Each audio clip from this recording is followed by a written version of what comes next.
Hello everyone, and welcome back to the channel for this episode 1 of a new series here on Sudbury, Ontario with me, Farmer Murphy. And I am super excited about this one, not only because it's a Canadian map here in Ontario, Canada, but it is a spectacularly detailed standard size map here on FS25. So I hope you will come along with me and enjoy the ride. Now, my wife and I came out here from Alberta. My Uncle Don passed this farm on to me. So we liquidated everything and came out with the truck you see behind me and a U-Haul trailer and 250,000, and we need to build this farm back up. So I will give you the quick nickel tour here. I've already got the doors all open so we can expedite this. But here is the interior of our house. Bathroom, bedroom. Interestingly, a kitchen with no fridge. Must be an Ontario thing. And then you can get into the garage, obviously, and then right back outside again. I'm just going to run through this really quick and give you a rough lay of the land, so you know what it's like. Really neat touches here on the farm. We've got a dog. I can't remember what the name is. Quiver is his name. Now, my uncle was famous for his cheese making, and here's his little cheese making shop. Uncle's very much on the right side of the grass, and so he's going to come and share his expertise with me on that. And I have the triggers on now just so you can see them, but we will be turning those off. Here we have a sheep pen for some sheep or goats. I think we might put goats in there actually. That's there. And over here we have a little chicken pen so we can have some eggs in the morning. Not a very big pen, I don't know, 20 or 30 or something, but we can have a few chickens. This is an interesting building. This is the silo here, as you may be able to tell. On this end here we have a workshop area, and then this is storage down here on this end. We open up these doors. Isn't that a cool door folding motion? And it's a storage area in here, and then you can go up the stairs and out that door if you so desire. And then if we run back here, this ag bag as it's called. We see a lot of these on the prairies for storing grain in the fields, but this one is actually set up to be our fermenting silo, so that'll make silage there. We have an anhydrous tank here on the farm, and a real treat in here. Uncle left me his pride and joy, a D21 Alice. We're going to talk a little bit about that later on. That's a pretty significant tractor for my uncle.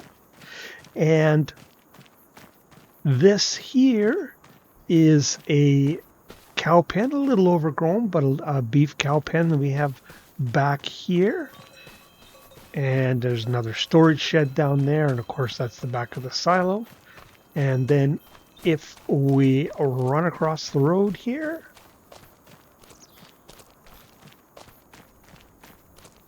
another interesting building. This is a dairy barn, as you might imagine. Seeing as he was a cheesemaker, you'd think there'd have to be cows around someplace. But this barn has a feeding robot in it. Never seen that one before. So that's really neat. And of course we can go in here. And there's, I think this is another storage area, I believe.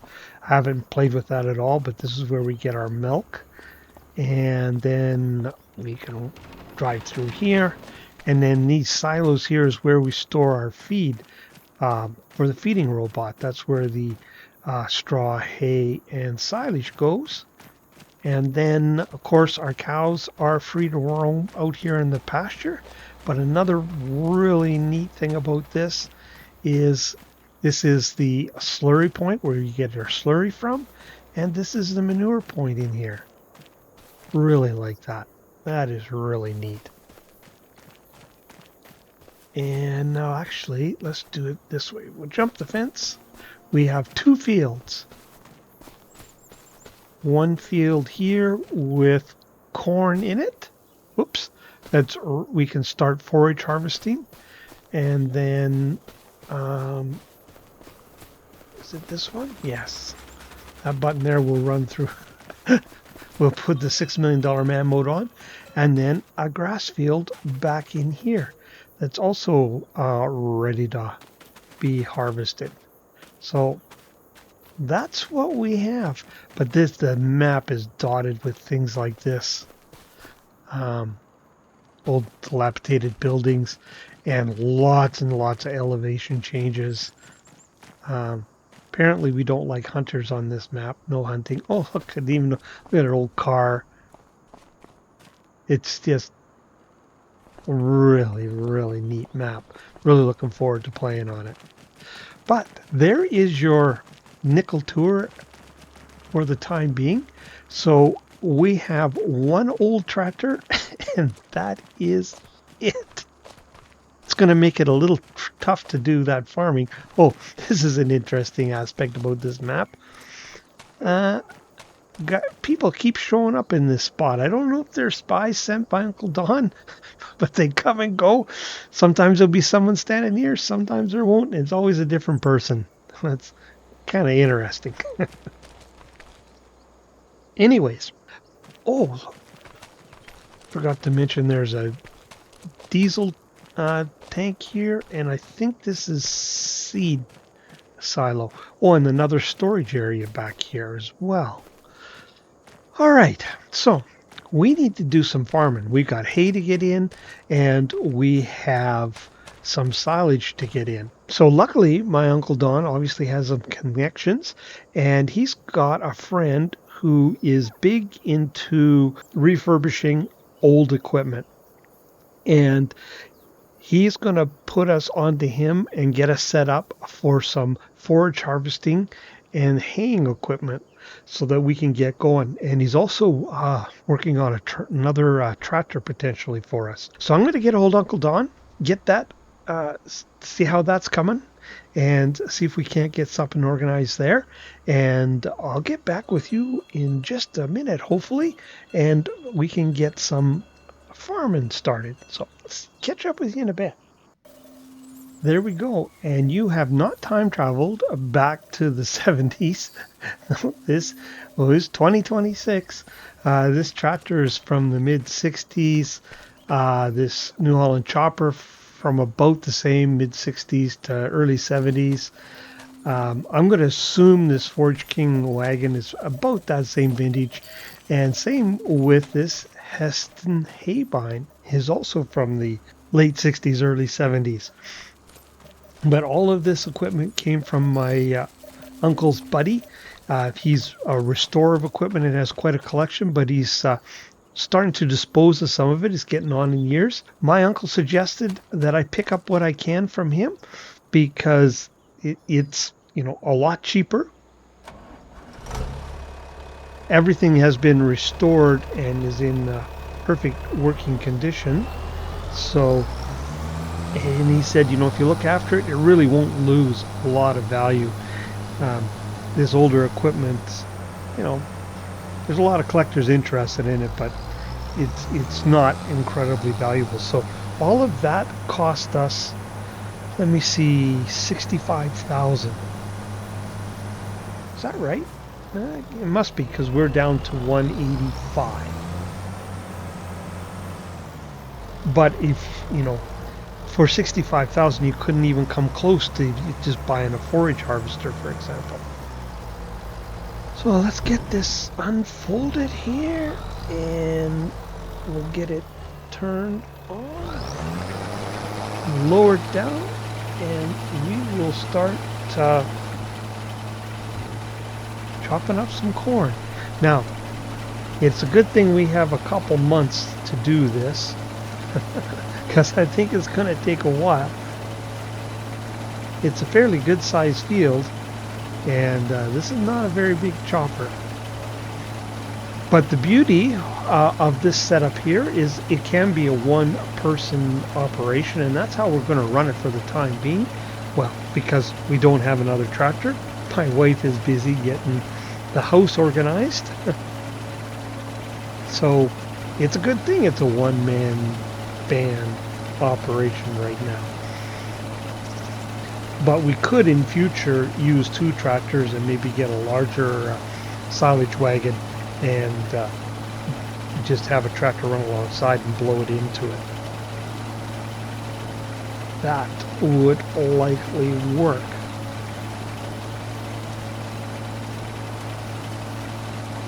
Now, when this Allis-Chalmers came out in mid-1960s, I think right around 63, 65, somewhere in that vicinity, I ran into something there. It was a beast. I think if it... Did I run into a tree there? Yes, I did, but I managed to sneak around. Trouble with all these overhanging trees makes for a very pretty map, but it's kind of hard to see what you're doing. Yeah, when it came out, I think, if I recall correctly, it was the first tractor to break the 100 PTO horsepower rating. And was pretty innovative for his time, although to look at it, it's a pretty simple looking machine now. But it was a really tough machine. It standed up really well. From what I read, though, the only issues they had with it is when people would take and tend to even boost the horsepower higher, and then they would start to have transmission issues. But it was a reliable tractor, and it was the big dog at the time. Now, this tractor was bought by my grandfather brand new back in the mid-60s, and he passed it on to my uncle, and my uncle's now passed it on to me. So it's been in the family since she was brand new, and you can see my uncle obviously has got it all restored. But like my uncle said, when I kind of questioned with using this kind of vintage equipment that all been restored, he said it was made to be in the field. It wasn't made to sit in the museum. So we're going to put it to work. We're not going to use it exclusively on the series, but that's how we're going to start, because we have zero cash flow. We're likely going to end up having to take a loan, but until we get some animals in and get making some milk or get some eggs to sell or something, we have zero cash flow. Now with this amount of corn, I'm thinking we should have some silage to sell. I know we will. And probably hay as well, because we'll turn all the grass into hay. But then we will need to buy straw to make TMR, because we don't have any way of making straw right now. We're not got any crops that generate straw. I guess we could generate straw from the corn if we weren't forage harvesting it. But we are, so that is a moot point. Oops. Now, as far as settings go, all my standard fare, everything but crop destruction, as you might be able to tell, for this very reason. This is the first time I've actually ever done a corn harvest this way in my entire farming simulator career. Always wanted to, so that's how we're starting here. But I turned crop destruction off because on my testing, yeah, I ran over a fair bit of crop. I'm not gonna lie. So, but other than that, 4-day months, stones, plowing, everything but precision farming, because we don't have the equipment for that right now, but that is the goal. We will be putting precision farming on when we can get to maybe some more modern equipment.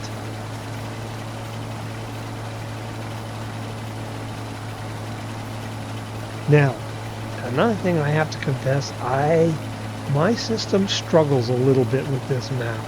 I'm going to have to be very careful on what mods I put in. And that's why these older tractors are not as highly detailed, don't have modern displays in that, so they're a little easier to run. So that is something I'm going to have to be aware of. And so if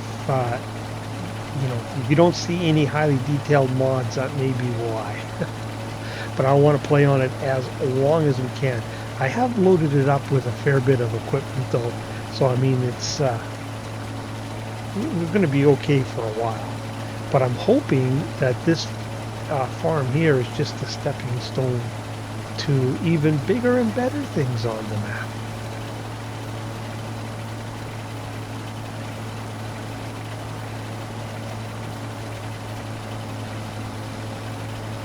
Now, unfortunately, because of the nature of the way we're doing this, I don't think we'll be doing any cinematic of this operation.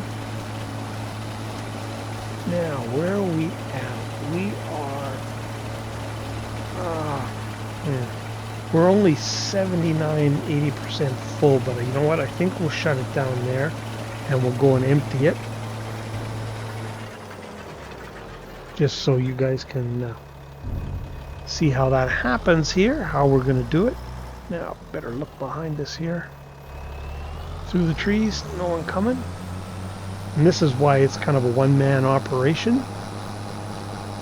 I was originally disconnecting the trailer and leaving the chopper in the field when I was kind of playing with this, and it's just as easy to leave it all hooked up because the farm is right here.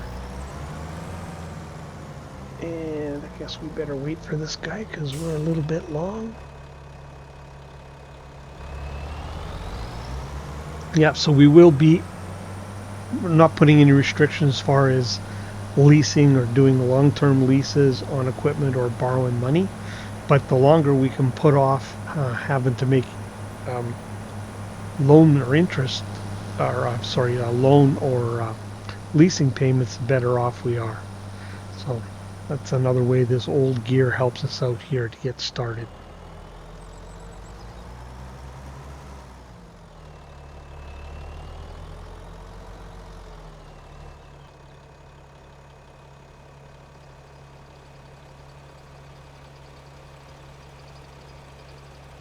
I think that's cool, this ag bag.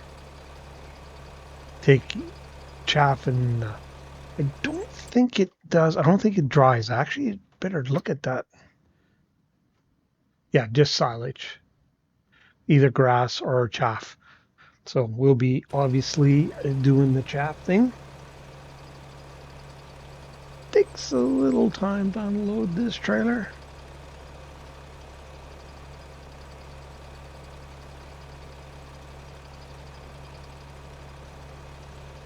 As it probably would in real life, it holds nearly 30,000 liters, like 28 something. All right. Well, that is what's going to go on here for quite a while. So I'll leave you folks there for the time being, and I'll bring you back in not when this is done. It'll be before then. But when our tractor and other tractor and baler shows up, we'll get set up and maybe start working on some hay as well. And then I think we will be able to do a cinematic of that. So for the time being, I'll leave you there and I'll catch up with you in a little bit. Welcome back, everyone.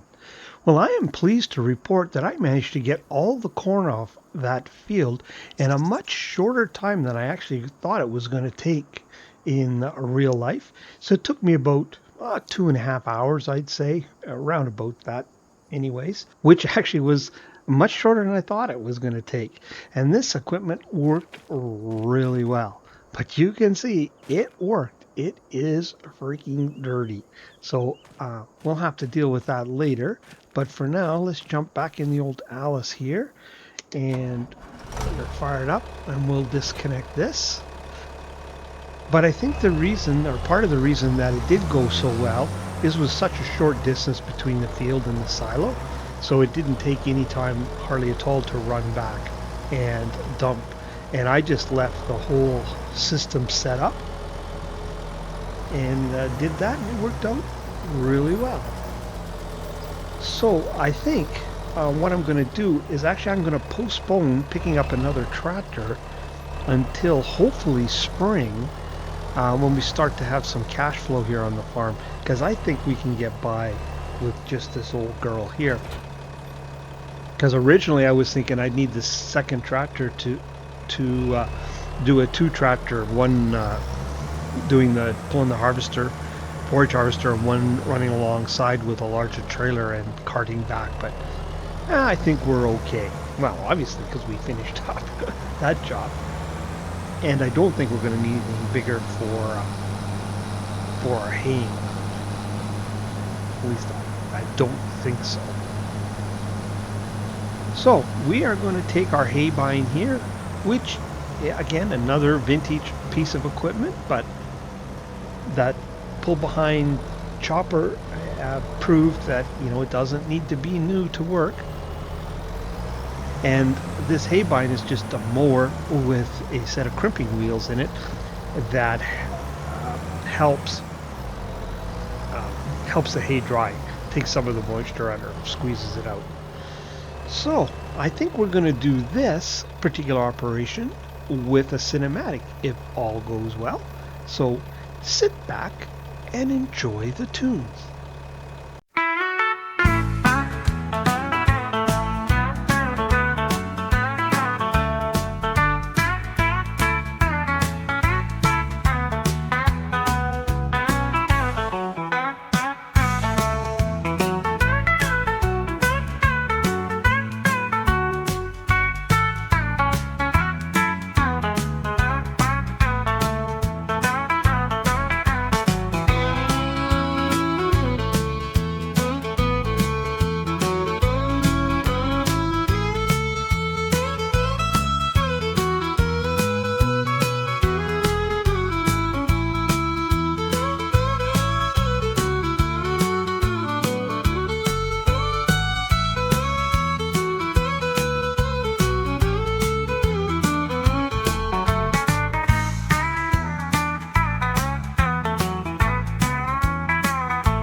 Well, there we go.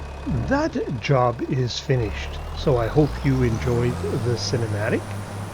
Now we're going to head back to the farm and drop this hay bine off. And there should be a couple new to us pieces of equipment sitting there for us to use for the next stages. Now I really haven't been putting anything away. I don't know where I'm going to park it at this point. So I think we'll do the same thing with this. How about up here actually? I'll just set it up.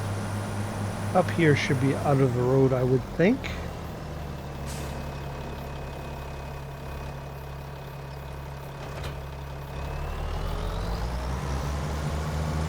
So we have a tedder and a baler. Now, we're going right uptown because I know the baler's from the 90s. Now, the tedder, I didn't look. But on the mod, there's a new style and an old style. So I went with the old style. So it's the oldest version of this. But I didn't look up when it was actually made. But that tedder, that baler is from the late 90s. Now, this isn't intended to be a vintage series. It's just vintage is cheap. And that is the reason we're using this older equipment to start off with. Although I will admit, I wanted to do a series using this tractor. Not because it has any personal significance, it's just I know it's a historically important tractor. And this seemed a good place to use it. Now with this equipment purchase, that takes us down to $145,000. So far we've not leased or borrowed anything. I think that may change though tomorrow, because I think we'll probably purchase something to pick these bales up once we get them baled. Now the nice thing about this windrow is, or tedder I should say, is it leaves the grass in a windrow. So we get to bypass the whole windrow step, because our hay bine drops the grass in a windrow. So now with this hay, when we get it baled up and back to the farm, we'll be able to start putting some animals in. We'll be able to put our beef cattle in that little pen in the back there, because they will be like 90% productive on hay, which is fine to start. And we can put our sheep or goats in, because that's what they prefer. It'll be 100% on that. And we will put goats in if we can, but you know, when we ran around with the triggers on, I don't recall seeing a milk trigger there, so that pen may not have milk capabilities. So if that's the case, we'll just have to put sheep in there for the time being. Now on this map you can't remove any of the buildings or anything, so it's not like we could put a different pen in, but that's not to say we couldn't add one in the future at some point. Now we won't be able to do our dairy cows because they'll be 90% on hay too, but unfortunately with the barn they have, or we have I should say, it's got the feeding robot, and I don't believe it'll feed a single food group. I think it needs, we'll need to have hay, silage, straw, and mineral feed in before the robot will actually start feeding the cows. So we'll need to wait for our silage to be fermented, and then of course we'll have to buy some straw and mineral feed, because we don't have any of that available on the farm. Oh yeah, speaking of silage, you know what? I don't think I mentioned how much chaff we got off that field. We got 425,000 liters, I believe it was. And now the thing is, that'll pretty much have to last us a year, unless we start making some silage with our grass. But that really wasn't my intention, because we'll get, well, in a typical year we'll get 3 cuttings of grass. My thought was we'd turn it all to hay, and then we'll just rely on the corn for the silage portion, at least initially. But we may need to add more, well, depending on how big we grow, we'll definitely need to add more silage acres, or start looking at making silage from grass as well. But that will kind of determine how many dairy cattle we'll put in, is how much feed we can actually make.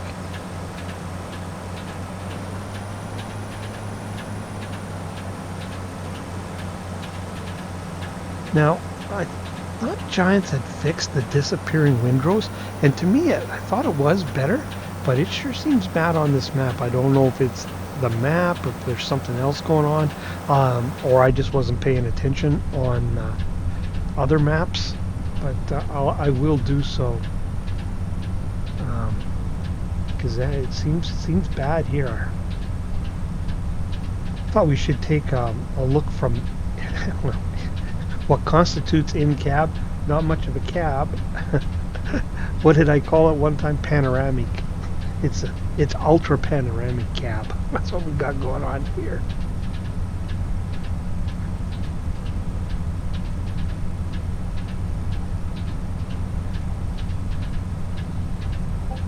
Oh, we've got some kind of conflict going on over there on the road, I see.